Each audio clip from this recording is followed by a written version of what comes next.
Natuklasang may halong broken rice na ginagamit sa paggawa ng feeds o pagkain para sa mga hayop ang libu-libong sako ng bigas na nakumpiska noong Sabado sa Bulacan. At kasama natin sa studio ang UNTV senior correspondent na si Ray Pelayo para sa detalye ng balita.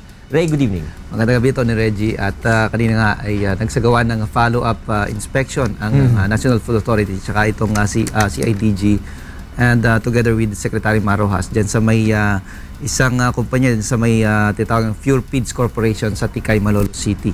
At yung warehouse na yun naglalaman yan ng 32,000, no? Nasa 32,000 na sako ng bigas. At ang isang nakakagulat dito, Tony Reggie, dahil doon sa isinagawang raid ng CIDG na discovery nila na yung broken rice na tawag sa amin, kasi ang tawag dyan is yung binlid sa amin, yung maliliit na butil ng bigas. Supposed to yung para balina. Yes, para yun sa mga hayop, ginagawang feed. Sangkap yun sa paggawa ng feed na para sa pagkain ng hayop. Pero na-discovery ng CIDG sa isinagawang raid nila nung last Friday night na inihahalo pala ito doon sa commercial rice. Kumbaga parang extender or para itong pamparami. At ito ay inilalabas sa merkado. Yun ang sinasabi ni Secretary Rojas. At pakinggan natin yung kanyang explanation kung paano sinasagawa ito. Blue Diamond brand mula sa Thailand. Na ito naman ay bigas talaga. Okay? Hinahalo ito. Itong para sa hayop, hinahalo dito na para sa tao. At iniriripak dito sa Golden Bee Sinandomeng Premium Sinandomeng Rice, no? Kumbaga, nilalagyan ng extender ng para sa hayop yung Thai rice na ipinasok. Todres, nandun din kanina yung mismong may-ari nung warehouse at dinipesa niya na hindi naman sila naghahalo nung pagkain para sa hayop sa commercial rice. At ito yung kanyang statement naman. Wala po. Ano lang po yan, baka nakita na sa proseso, medyo technical po kasi yan, hindi naman po tayo naghahalo ng ganyan.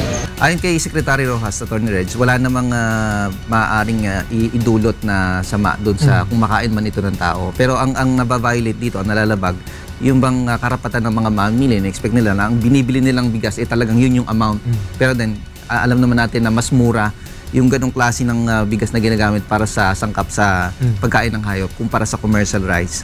At isa din kanina na pinakita doon sa warehouse, nasabat na nila o hindi na pinahintulutan na umalis yung nasa 2 truck naman ito na commercial rice na hinihinala na yun ay na-mix na. Napakinggan natin yung sinasabi dito ni Secretary Rojas. In fact, nung pumasok dito yung ating mga kawanin ng CIDG at NFA, ay ikinakarga na sa truck. No? There were at least 2 trucks ang nakahanda with about 900 bags, 450 bags ang bawat truck na handa ng ilabas. Nandun din na ito ni Reg yung mga tauhan ng BIR kanina. Sabi nila hindi raw rehistrado sa BIR itong kumpanyang Pure Feeds. At ayon kay Secretary Rojas, ang ilan sa mga violation maaaring lumabag sa batas ng NFA, sa batas ng Bureau of Customs.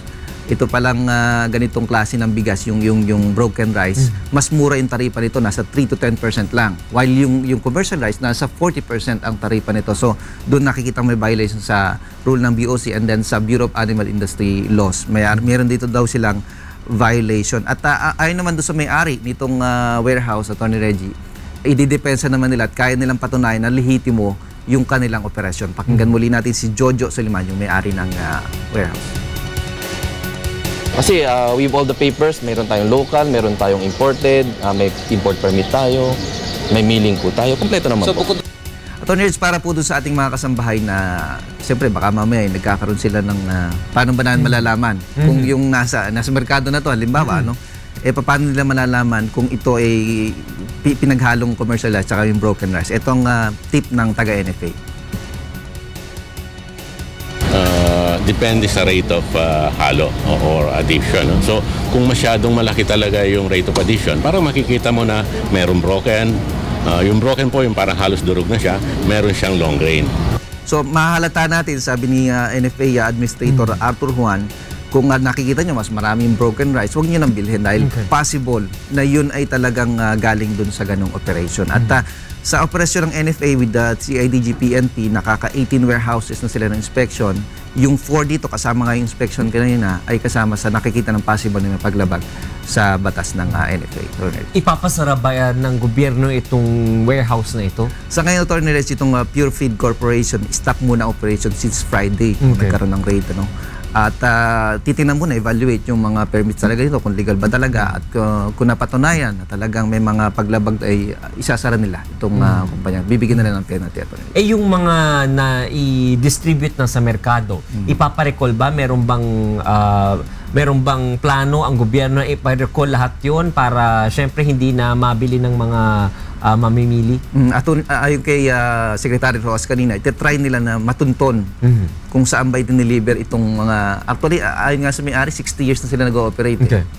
So, nakikita nila, kung matunton nila yung mga lugar na pinag-deliveran itong mga bigas na ito, they will recall it. So ulitin natin, Ray, no? Yung broken rice na yun, not na talagang binibigay na lang dapat pagkain ng hayop, hindi naman nakakasama sa kalusugan. Kung makain mo yun, pwede pa rin naman. Pwede pa rin naman kasi parang hiniwalay lang yun para hindi siya hiniwalay doon sa buong bigas.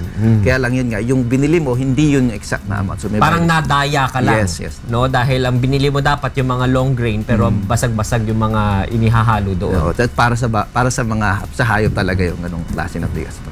Maraming salamat, Ray Pelayo, para sa ulat na yan.